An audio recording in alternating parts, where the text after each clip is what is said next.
Raipur collector doctor Gaurav Singh ने आज राजधानी के सबसे प्रमुख शासकीय अस्पताल डॉक्टर भीमराव अंबेडकर मेमोरियल स्मृति चिकित्सालय की समीक्षा की। उन्होंने कहा कि अस्पताल में विशेषकर रात्रि के समय जो मरीज आते हैं उनसे संवेदनशीलता के साथ व्यवहार करें। साथ ही आपातकालीन स्थिति में आने वाले मरीजों को जल्द से जल्द चिकित्सा की सुविधा उपलब्ध कराएं। जहां अंतर्विभागीय समन्वयन हेतु नोडल अधिकारी नियुक्त करने के निर्देश भी दिए।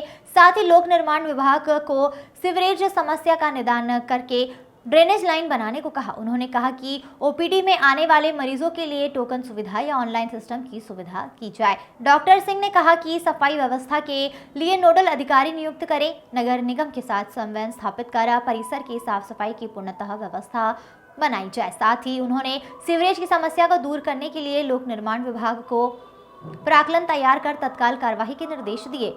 कलेक्टर ने नगर निगम को नालियों की सफाई में भी अस्पताल प्रबंधक के साथ समन्वय कर साफ सफाई को दुरुस्त करने के निर्देश दिए। उन्होंने कहा कि सुरक्षा व्यवस्था की मॉनिटरिंग की जाएगी। पुलिस विभाग के साथ समन्वय कर सुरक्षा व्यवस्था सुनिश्चित की जाए। आंतरिक व्यवस्था के साथ निजी सुरक्षा एजेंसी को जिम्मेदारी दी गई है। पुलिस विभाग के साथ समन्वय बनाकर कार्य किया जाए। आने वाले दिनों में गर्मी की शुरुआत होगी, मरीजों के पेयजल के लिए उचित व्यवस्था की जाए। उन्होंने कहा कि अस्पताल प्रबंधक जिला प्रशासन के साथ समन्वय बनाकर समस्याओं का समाधान करें। इस अवसर पर नगर निगम आयुक्त अविनाश मिश्रा, डॉक्टर भीमराव अंबेडकर के अधीक्षक Shri SBS Netam, dean doctor Tripti Nagaria, CMHO Mithilesh Chaudhary सहित संबंधित उपस्थित रहे।